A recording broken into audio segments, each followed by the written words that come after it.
जयराम प्रसाद यादव, भूमिका न्यूज, सारण छपरा से। अभी गरखा विधानसभा क्षेत्र के बारागोपाल गांव में हम उपस्थित हैं और देखिए यहाँ बगल में कुछ लोगों की उपस्थिति है। आइए जानते हैं चुनावी तापमान क्या है यहाँ की।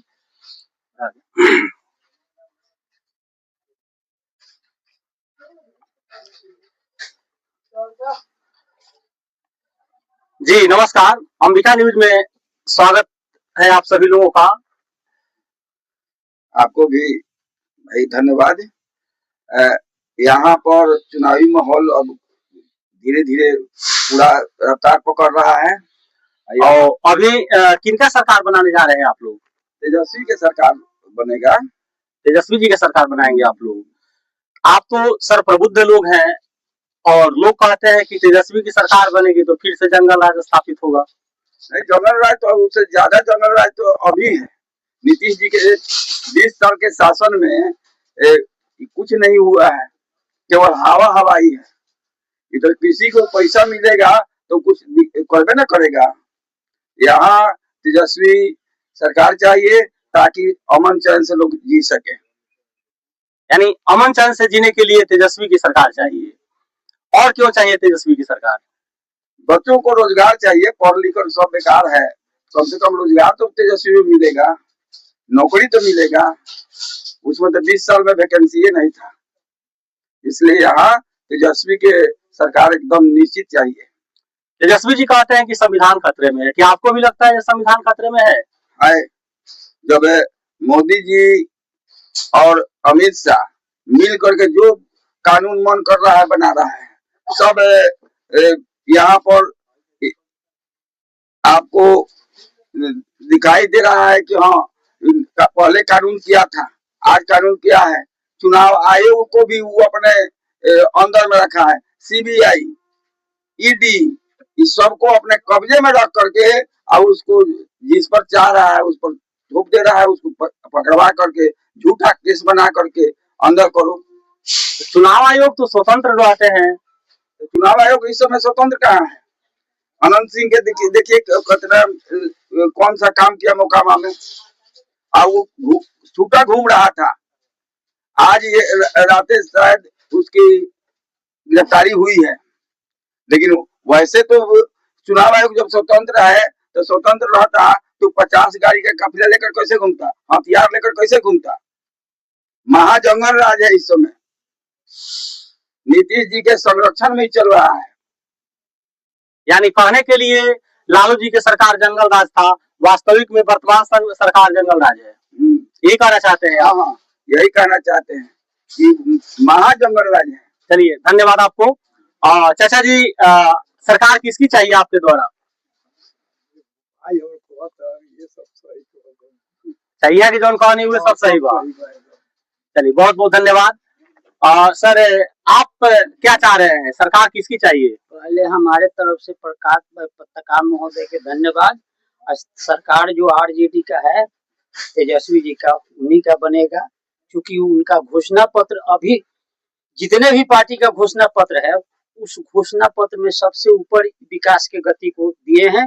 आम जनता तक रोजी रोजगार मुहैया करने के लिए इनका जो घोषणा पत्र है कि हर घर में नौकरी, सबसे उत्तम। आज तक आजादी से लेकर आज तक कोई पार्टी इस तरह का मैंने जो है सो घोषणा पत्र नहीं तैयार किया है अपने देश में। और रोजगार के लिए युवा लोग हर तरह से मैंने तरस रहे हैं, तो ऐसा घोषणा पत्र और मैंने बुझिए कि एगो सुनहला घोषणा पत्र है और हर हालत में उनका सरकार बनेगा।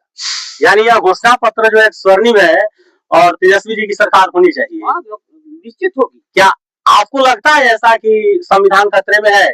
संविधान खतरा में नहीं है, तो जब तक संविधान में संशोधन मनमानी अपने तरीका से लोग कर रहा है, आम जनता को उस तरह के संविधान को छेड़छाड़ कर रहा है, अपना मन के लोग कानून बना रहा है, तो ये भी ज्यादा दिन के नहीं चलने वाला है।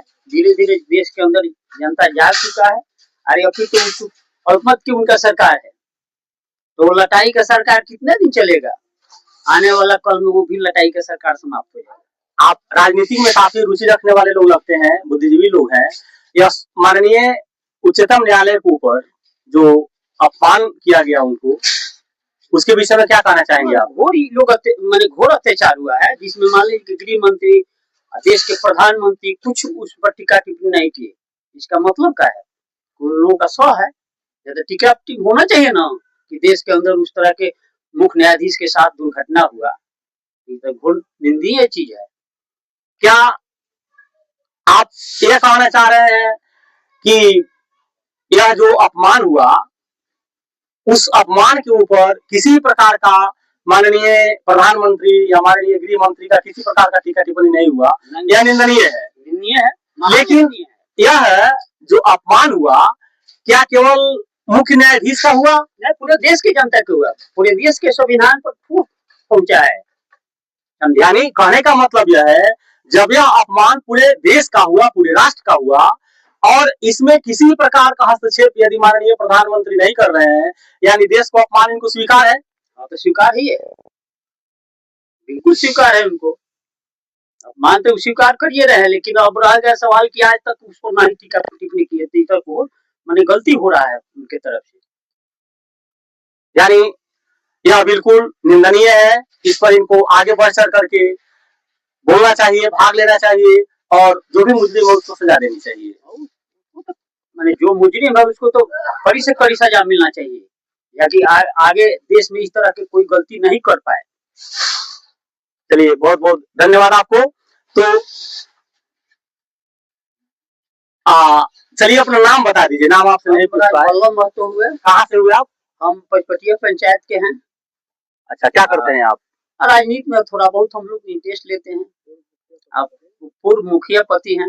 चलिए, तो आप अभी सुन रहे थे पूर्व मुखिया पति राजवल्लभ महतो जी को, जिन्होंने अपनी हृदय की जो व्यथा थी वह सुनाए। इससे पहले आप प्रोफेसर लक्ष्मण प्रसाद यादव जी को सुना, जिन्होंने एक विद्वान प्रोफेसर हैं, और उन्होंने भी अपनी व्यथा आप सबों को सुनाया, और हृदय की जो उत्कट इच्छा थी कि नहीं, वास्तव में अब सरकार तेजस्वी की चाहिए, क्योंकि यह विकास की बात करते हैं, यह मुद्दे की बात करते हैं, यह संविधान की बात करते हैं। नमस्कार, मैं जयराम प्रसाद यादव, अंबिका न्यूज, सारण छपरा।